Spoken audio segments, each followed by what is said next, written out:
There was a green, spiral-bound sketchbook on the floor of my mother's attic, and the day I opened it was the day I understood why she had spent 34 years pretending I did not have a face. I'm Hollis Brennan, 35. I restore old buildings for a living Carnegie libraries that towns gave up on county courthouses people wanted to bulldoze. I'm also the middle Brennan child. My sister Marin was the pretty one. My brother Travis was the bright one. I was the one Aunt Roxy used to introduce by saying, and I heard this from age 6 onward, bless her heart. She got the Brennan nose. Last July, at the family reunion in Mount Pleasant, Pennsylvania, Roxy added a new line. She walked up to a woman I had never seen before, gestured at me with her glass of lemonade, and said, "This is the one we don't talk about." She said it with a small laugh. The kind a woman gives when she thinks she is repeating something everyone has already agreed to. 42 people heard her. Not one of them corrected her. What Roxy didn't know was that the stranger had driven 52 miles that morning, specifically because of me. What none of them knew was what I had found in the attic 3 months earlier. And before I tell you what was in that sketchbook, you need to know the kind of house I grew up in. If you're new to the channel, welcome. I tell stories about ordinary people who were told their whole lives they were the wrong shape for love, and what finally happens when they stop apologizing for it. Hit subscribe if you want to stay. Drop a comment with where you're watching from and your local time. I read them at night when I can't sleep, which is most nights. And tell me one thing while you're down there. Name the room your family used to pretend you didn't exist in. Mine was the kitchen, Sunday afternoons between 2 and 4. Now let me take you back. The house I grew up in was a 1962 split level off Route 31, 8 miles outside Mount Pleasant. 3 bedrooms, 1.5 baths, aluminum siding. My father repainted the same shade of beige every 5 years until his stroke. From the street, it looked like every other house on the row. From the inside, it had been quietly divided into the part where the children lived and the part where Marin lived. Marin had the bedroom with the window that faced the maple tree. Travis and I had the 2 smaller rooms at the back of the hall, mine the smallest, with the window that faced the neighbor's chain-link fence and the rusted-out hood of a Buick that sat on cinder blocks for the entirety of my childhood. I was 6 the first time I understood the sorting. It was a Sunday in April, the week before Easter. My mother, her name's Glenda Brennan, she is 68 now, and the last time we spoke she informed me I had embarrassed the family in front of the neighbors, was at the kitchen table with a pile of fabric in front of her, sewing matching pink dresses for every girl who would be at the church potluck. My cousins, Marin, Roxy's stepdaughter Carla, who at that point had been part of the family for exactly 4 months. Everyone got a dress. I asked when mine would be done. She didn't look up from the seam she was running. Marin needs a new one for the pictures, she said. You can wear hers from last year. It still fits, and the stain doesn't show up in photos. The stain was on the collar, cherry Kool-Aid, set in by 2 summers of washing in cold water. My mother was right. In the potluck photo you cannot see the stain. You also cannot see me. I was placed at the back of the group shot, partially behind Carla, who at 4 months in had already been issued a custom dress. Roxy was there that day. She came over with her purse on her shoulder and her glass of pink lemonade, and she pinched Marin's cheek and said, "This one is going to break hearts." Then she looked at me. She tilted her head. She turned to our neighbor, the woman from the White House with the wagon wheel mailbox, and said that one got the Brennan nose. Poor thing. My mother heard her. She was standing 4 feet away. She did not correct her. She didn't say, "That's not kind." She let out a small laugh, that same small laugh, the one I would hear for the next 29 years, the laugh of a woman repeating something everyone had already agreed to. I was 6. I had a stain on my collar. I did not know yet that the word ugly was a verdict. I thought it was something you could wash off. A label is not a word. It is a permission slip. Once it is in place, everyone around you uses it to decide how much space you are allowed to take up, how much fuss you are worth, how often someone should remember to bring you a plate. The label worked like a sorting system. School photos. My mother ordered the full portrait package for Marin every fall, the 11 by 14, in a fake wood frame that hung above the sofa. For me, she checked the box that said wallet size 250. Birthdays. Marin got theme parties: princess at 7, spa at 10, pool party with a DJ at 12. My birthday is November 19. Travis's is December 3. Every year, my mother combined them. It just makes sense, she said, every year, like she had not made the same decision for 13 Novembers in a row. The cake said, "Happy birthday, Travis." My name went under his, squeezed in smaller frosting letters, like someone had remembered an extra guest at the last minute. Christmas mornings, I got books.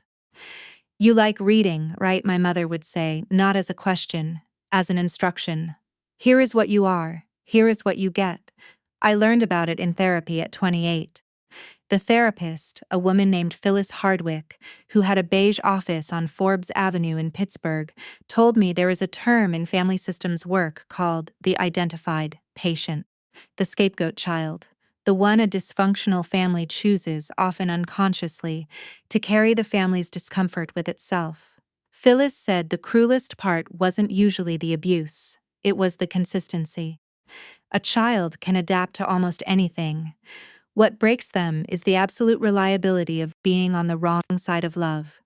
If you want to know how a family really sees you, count the photographs. The living room of the house on Route 31 had 14 framed photos on the wall. My mother arranged them herself, gallery style, centered above the floral sofa my grandmother gave us in 1989. Marin appeared in all 14. Travis appeared in 6. I appeared in 3. In the first one, I was partially hidden behind a cousin at a 4th of July picnic. In the second, my face was cut in half by the frame's edge, like whoever mounted it didn't notice I was sliding out of view. In the third, I was 5 years old, squinting into the sun, holding a balloon. That one stayed up because the balloon was red and matched the sofa cushions. I am not making that up. My mother said it out loud to my Aunt Roxy one state's nice one of Hollis. The colors work, and Roxy nodded the way people nod when they agree with the principle of a thing. I counted those photos every time I came home from college. 14, 6, 3. The numbers never changed. When I was 12, I started carrying a disposable camera, a yellow Kodak Funsaver, 27 exposures, $3.99 at the Rite Aid in town. I took photos of myself at every milestone, me holding my report card the day I got A's in math, me at the regional spelling bee where I came in 4th. Me standing next to the brick storefront on Main Street, the first time I noticed how the cornice trim was carved in a Greek key pattern that nobody in the town had pointed out to me. When no one takes your picture, you have to learn to become your own witness. I kept the photos in a shoebox under my bed. By the time I left for college, I had 11 rolls of myself. I left at 18, scholarship to a state architecture program in Western Pennsylvania. My mother's reaction came the choice she had used for everything since I was 6. "Architecture," she said, "that's not really a career for someone like you." Someone like you, with a small tilt of the chin, half pity, half correction. I did not know then that she had once studied architecture herself. 1 year at Westmoreland County Community College, before Marin arrived and the textbooks went into a box in the attic, and she became a receptionist at a dental office where she stayed for 31 years. That information would come much later, and when it did, it would explain a great deal. My father drove me to campus on a Sunday in August.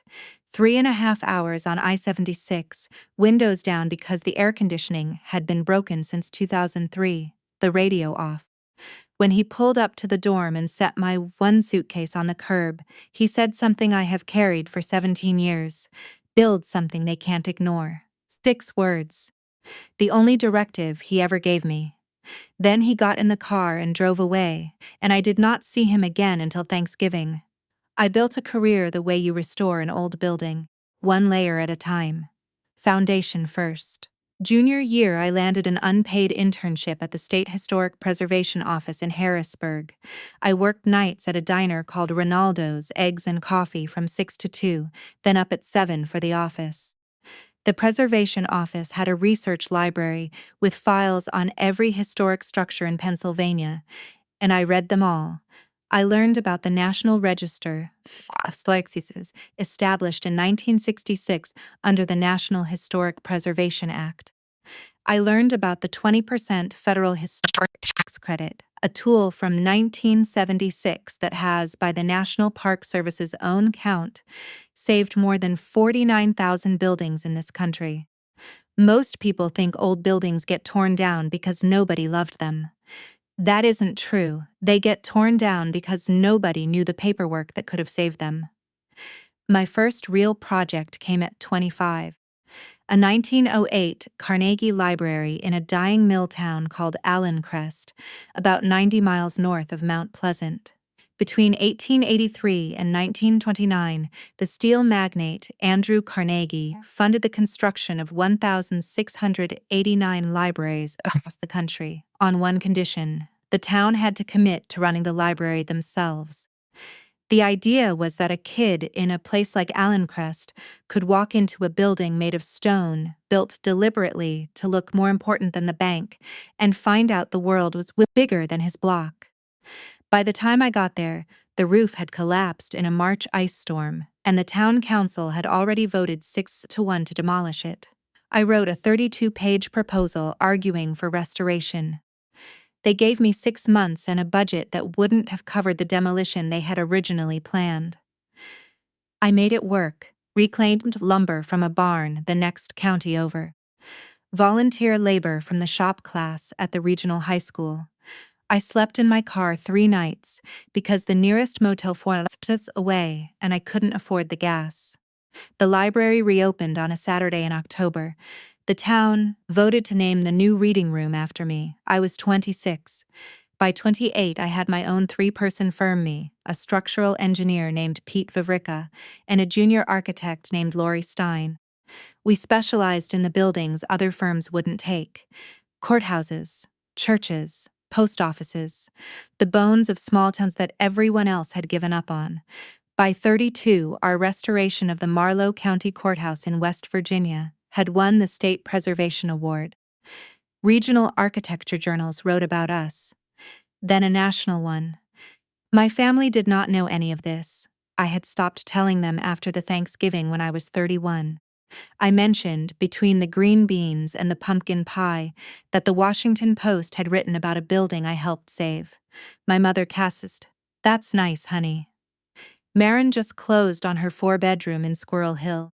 After that, I built my career in silence, not because I wanted to hide, because nobody asked. I was 16 the first time I understood my mother. It was a Thursday. We had a half day at school, and I came home early. The house was quiet. My mother was at work. Marin at cheerleading. Travis at robotics. I went up to the attic to look for a box of old encyclopedias my father said was up there for a history paper. The attic smelled like cedar and mothballs and the chemical sweetness of insulation. Boxes everywhere, labeled in my mother's neat ballpoint hand: Christmas, Easter, baby clothes, tax returns, and one pushed to the far corner that said simply, Glenda College. I opened it. Inside was a sketchbook. Green cover, spiral bound. I flipped through it. Buildings, dozens of them, drawn in pencil and then traced in ink. Floor plans on one page, elevations on the facing page. A Victorian with a wraparound porch. A downtown storefront with arched windows. A church steeple with handwritten notes about load-bearing walls and roof pitch, and how a federal-style window differs from a Greek revival window. They were good drawings, not student good. Good. My mother had been an architecture student. My mother had been talented. My mother had dropped out at 19 because she got pregnant with Marin, married my father, and never drew another building for the rest of her life. I sat on the attic floor for a long time. Dust hung in the rectangle of light, coming through the dormer window. Every time I had said the word architecture at the dinner table, every B+ in drafting class, every building I sketched in the margin of a notebook, my mother had not seen her daughter. She had seen a mirror she could not stand to look into. I put the sketchbook back. I closed the box, I went downstairs, and I told no one. I closed it for 19 years. I opened it again 3 months before the reunion. My father had a stroke in March. A small one, the neurologist said. He kept his speech. He lost some movement in his left hand and a little balance, so he walks with a cane. I drove home the night it happened. 4 hours on I-76 in the dark, the trucks throwing up rooster tails of spray because it had been raining since Pittsburgh. When I walked into his room at Excella Frick Hospital, my mother looked up. "Oh," she said, "you came." Not warmth. Surprise. Like I had shown up at a party I had not been invited to. I stayed 3 days. On the second day, my mother asked me, in the brittle voice she uses when she has run out of energy to perform, if I would do her a favor. "Go up to the attic. There's a box she needs. Tax returns from 2003. I found the tax returns in 20 minutes. I found the box labeled Glenda College in 22. I opened it. I sat down on the attic floor, and I looked at my mother's sketchbook for the second time in my life, and I cried for the first time in front of those drawings. Not for myself, for her.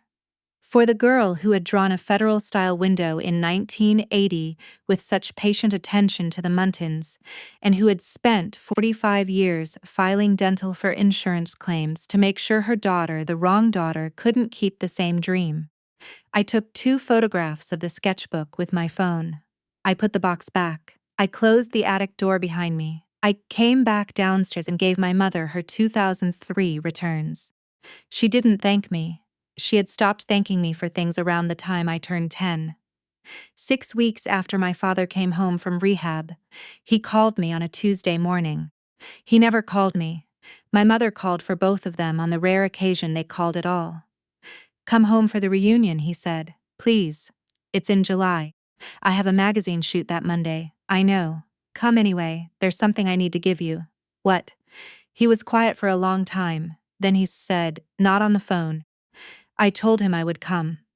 I should mention here that I had been working with a senior features editor at American Preservation magazine since the spring. Her name is Imogen Pell. 51 years old, based in Brooklyn, came up through the New York Times city desk before crossing over to architecture. She wears linen blazers in summer and rectangular tortoiseshell glasses and writes in short sentences. She had been emailing me about a profile since March, a 6-page feature with a cover, the centerpiece of a 4-part series on preservation architects working in rural America. We had scheduled the photo shoot for the Monday after the Brennan reunion.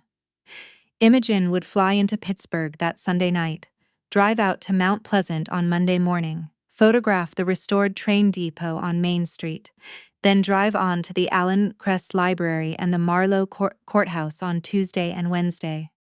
I had told my mother about the magazine feature in May. On the phone, she said, "Oh, that's nice. Will they pay you?" I said yes. She said, "Well, every little bit helps." Then she changed the subject to Marin's new kitchen. I had also told them both, separately, in case one of them didn't pass it along, that Imogen would be in town the weekend of the reunion. She was driving out Sunday afternoon to scout the depot. She might stop by the cookout. She might not. My mother said, and then she changed the subject to Marin's new kitchen. Neither of them mentioned it again. That is important. I want you to remember that. July came with the kind of heat that turns the air visible. Cicadas sawing through the afternoon.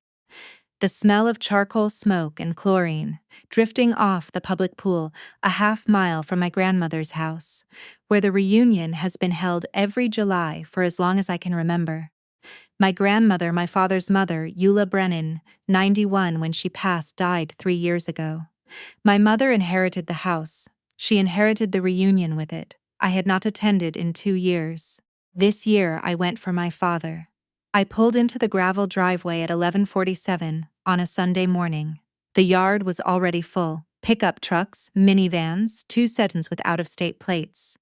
Folding tables stretched across the lawn with red checkered tablecloths clipped at the corners. Coolers along the fence.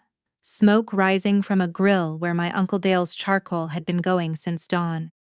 I sat in my car for 3 minutes. I counted my breaths. In for 4, out for 6.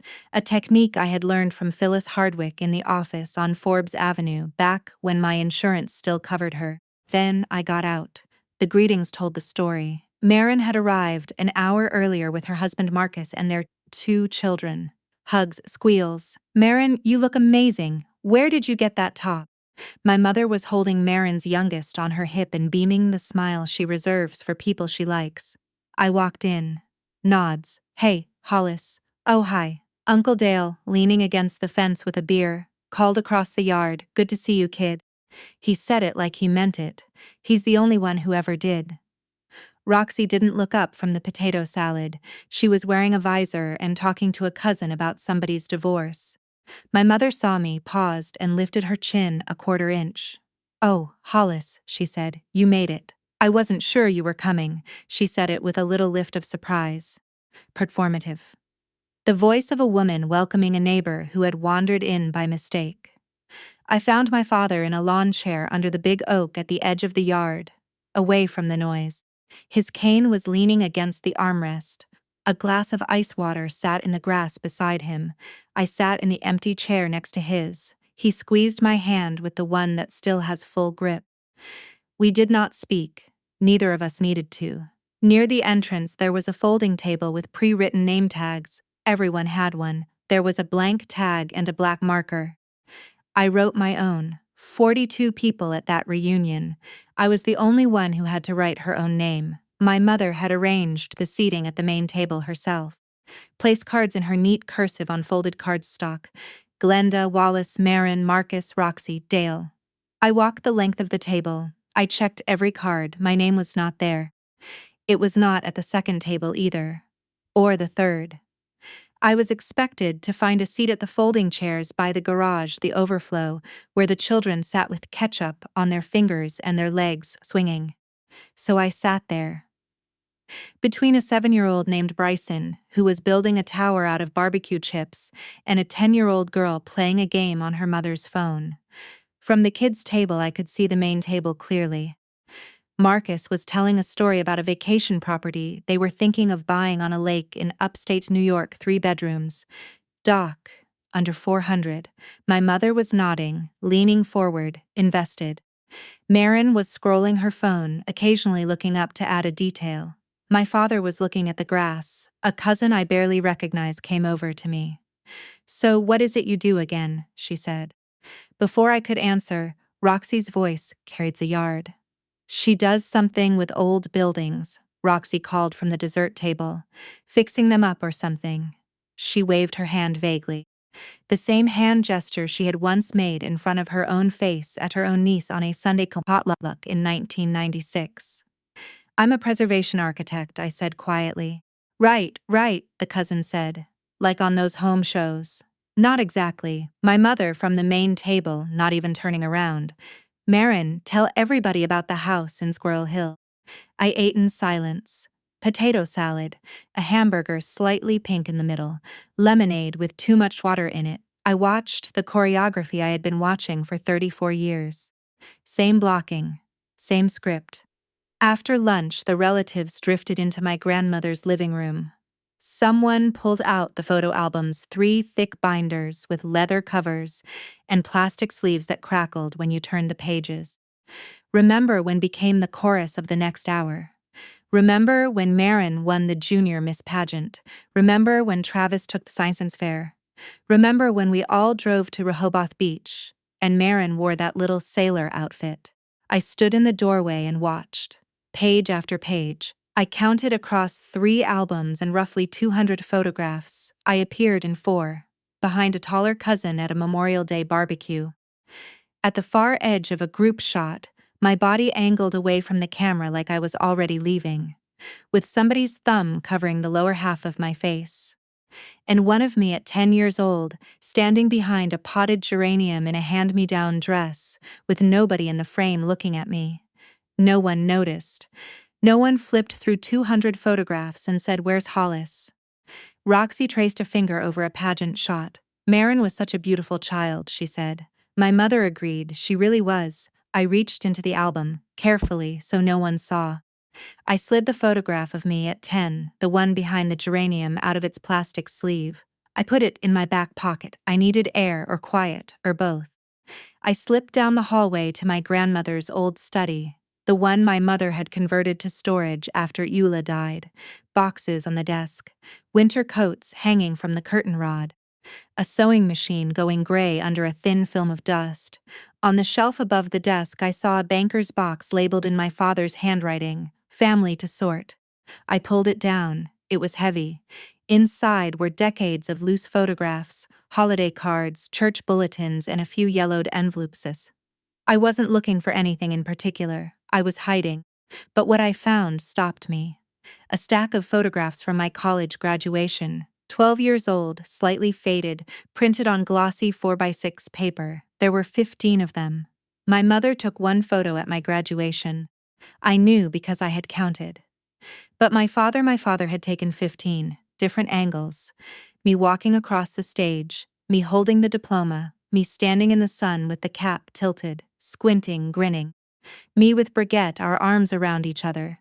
Me alone, looking directly at the camera, my face open and unguarded. He had used a disposable camera, the yellow Kodak Funsaver. The same kind I had been carrying since I was 12. He never printed them for the wall, never showed them to my mother. They had been sitting in this box for 12 years. On the envelope, in his handwriting, "Hollis, big day." I sat on the dusty floor and I held those 15 photographs, and I did not cry. I just sat there holding the weight of 12 years of silent witness. Then I noticed something else in the box. A manila folder, thick, held together with a rubber band that had gone brittle at one edge. I pulled it out. Inside were articles. Every one of them about me. Press clippings from small town papers. Printouts from architecture blogs I had never heard of. Awarded. A scanned copy of the Marlow County feature. A photograph of the Allen Crest Library, printed at home on regular paper, the colors a little too warm. The folder spanned 8 years. He had been collecting them since my first published project. Some of the printouts had URLs so long they wrapped across 3 lines, which meant he had sat at his slow desktop computer and typed them in character by character. Some of the clippings had been carefully scissored from the paper, the way you scissor a coupon, edges straight. He had never told my mother. He had never told me. He had just kept them. I sat on the floor of the study and I held the folder in my lap, and I did not cry. I just breathed. In for 4. Out for 6. After a while I put the graduation photos and the geranium photo and one printout from the folder into my back pocket. I went back outside. The afternoon sun had softened into that gold stretch before evening. Kids were running through the sprinkler.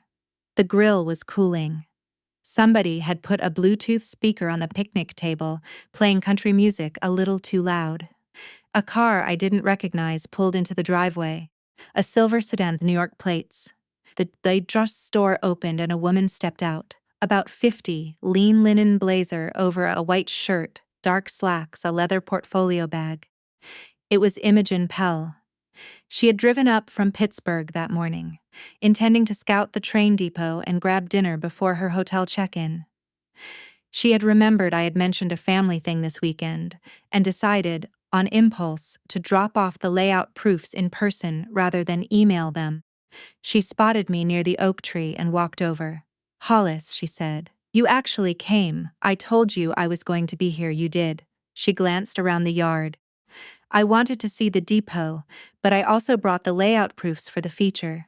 I thought we could go over them now. If it's a bad time, I can come back." "It is always a bad time here," I said. "Come on." I led her to the kids' table. She sat down across from me.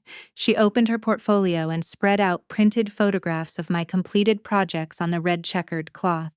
The Marlow Courthouse, the Allen Crest Library, the white clapboard church in Carrollton, Ohio. She sat at the kids' table with me, the first person who ever chose to. It took Roxy about 12 minutes to notice. She walked over with her visor pushed back on her head and her drink in one hand and her smile on full display. "Well, hello there," she said. "Are you a friend of somebody's?" I started to speak. "Aunt Roxy, this is Imogen." Roxy didn't let me finish. She turned to Imogen. She tilted her head. She delivered the line she had probably said 100 times in her life. "This is the one we don't talk about." She said it with a small laugh, like she was sharing a charming little family anecdote, like it was endearing. Imogen's face went still. Not angry. Still. The way a camera goes still before the shutter clicks. "I'm sorry," she said. "What did you say?" Roxy doubled down. "It's just a family thing," she said. "Every family has one, right? The quiet one, the plain one." She waved her hand. Imogen did not laugh. She set down her coffee cup, slowly, deliberately. My mother appeared at the end of the table. She had seen the stranger. Her territorial instinct kicked in before her courtesy did. "Who's your friend, Hollis?" she said. The word friend carried the weight of suspicion. Imogen spoke first. "I'll introduce myself in just a moment if that's all right," she said. "I'd like to wait until everyone's listening." The air shifted. Imogen leaned toward me. Low. Quiet. "May I show them?" she said. I looked at her. "They won't care. I'm not asking if they'll care. I'm asking if you'll let me." I looked across the yard. My father in his lawn chair. My mother at the dessert table. Marin photographing her kids.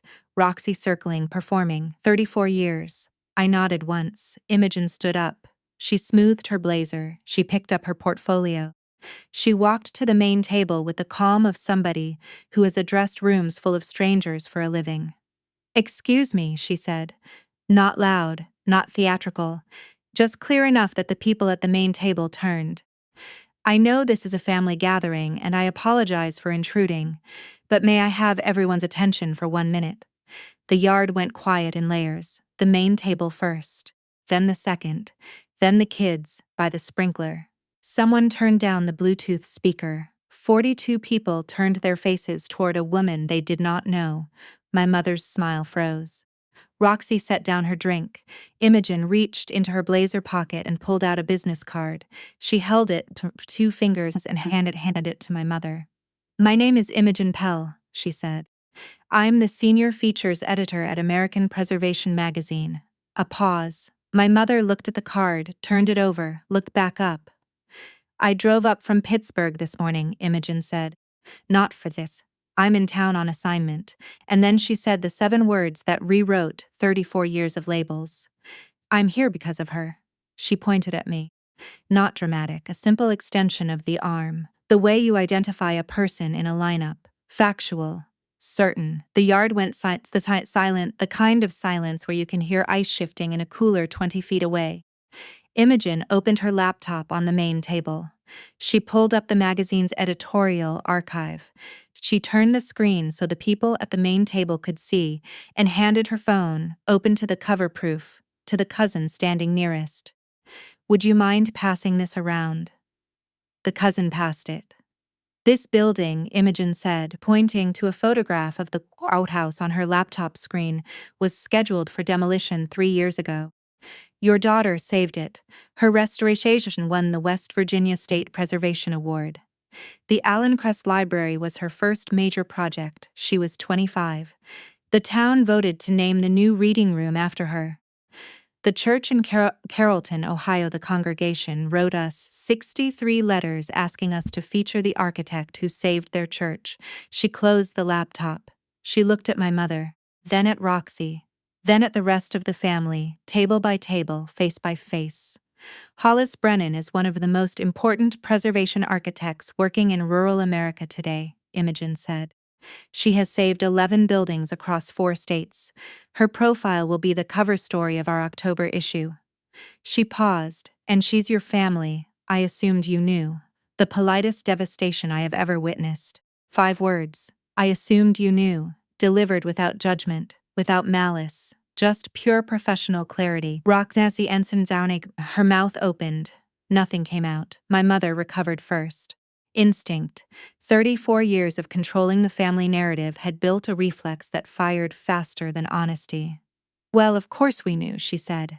Her voice was bright. Too bright. Hollis has always been, we have always been very proud. She smiled. The smile didn't reach her eyes. It stopped somewhere on the cheekbones and stayed there, pinned in place like a corsage. I said nothing. I watched my mother lie to a room full of people who had watched her diminish me for 3 decades, and not one of them looked surprised. They were used to it. Roxy's pivoted. I was just teasing earlier, she said. Hollis knows I adore her. She reached for my arm. I stepped back. Not dramatically, just enough that her hand closed on air. Marin went defensive. Her default. I mean, we knew she did renovation stuff, she said. She never really talked about it. She crossed her arms, the universal posture of somebody rewriting history in real time. Imogen said nothing. She stood with her portfolio under her arm and watched the family recalibrate. At the second table, a cousin whispered something to her husband. Uncle Dale set down his plate. He was watching me. Not my mother, not Roxy. Me, and then Roxy's step-granddaughter, Reese, 15 years old, in a wet bathing suit and a towel, water dripping onto the grass, walked over from the sprinkler. She looked at the photos. She looked at me. Wait, Aunt Hollis, she said. A town named a room after you. I looked at her. I smiled, the first real smile of the day. They did. That is so cool, simple, honest. And the contrast with every adult in that yard was devastating. My mother found me near the kitchen screen door. She had waited until the crowd thinned, until attention had scattered, until she could corner me without witnesses. She had been doing this my whole life to worse conversations for private rooms where no one could verify what she had said. Hollis Eleanor Brennan, she said, full name. The weapon of mothers who believe that naming you fully is the same as owning you. You bring a stranger to my family reunion to humiliate me. I did not bring her to humiliate anyone. She came because she thinks my work matters.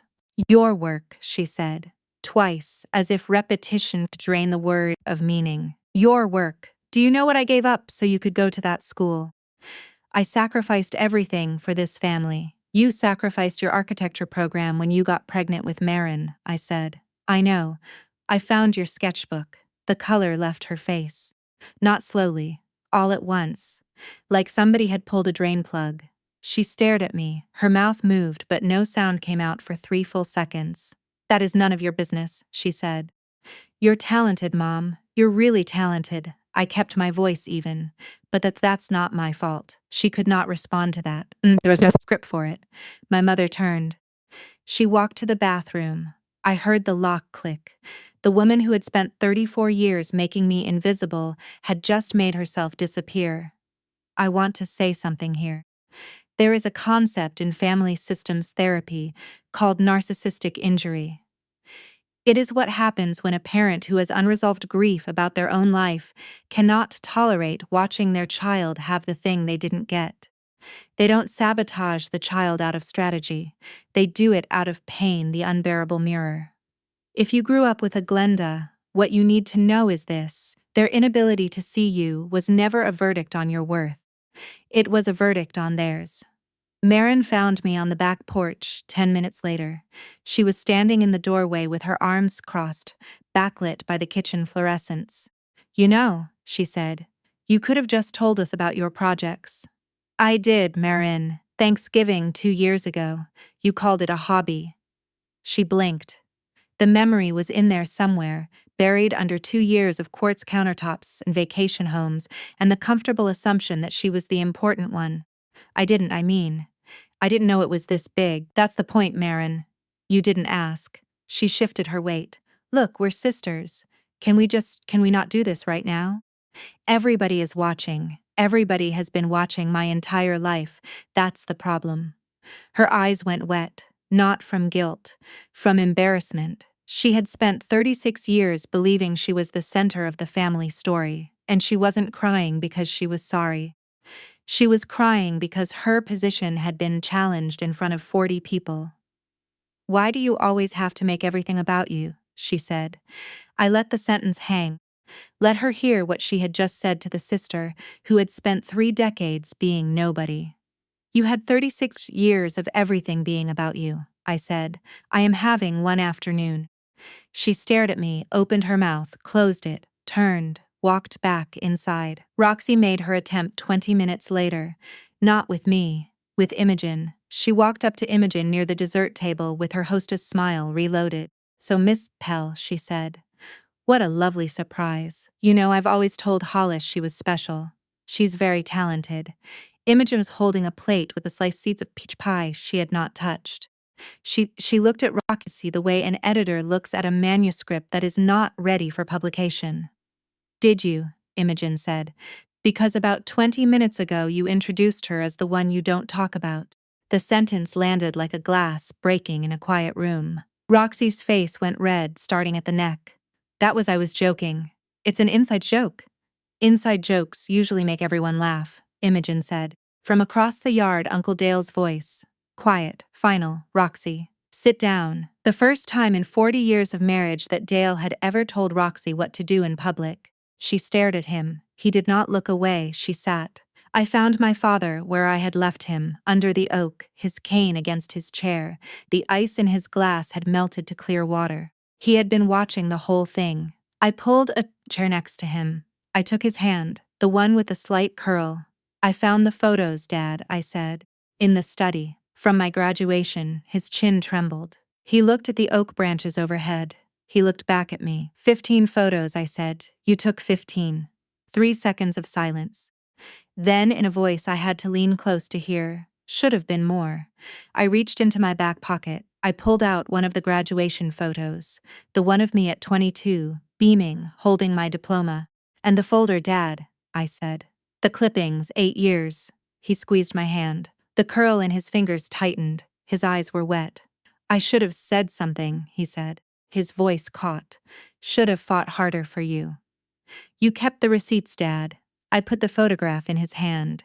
He held it the way you hold something fragile. The image of his daughter at 22 on the day his wife had taken one photograph and he had taken 15. "Keep this one out," I said.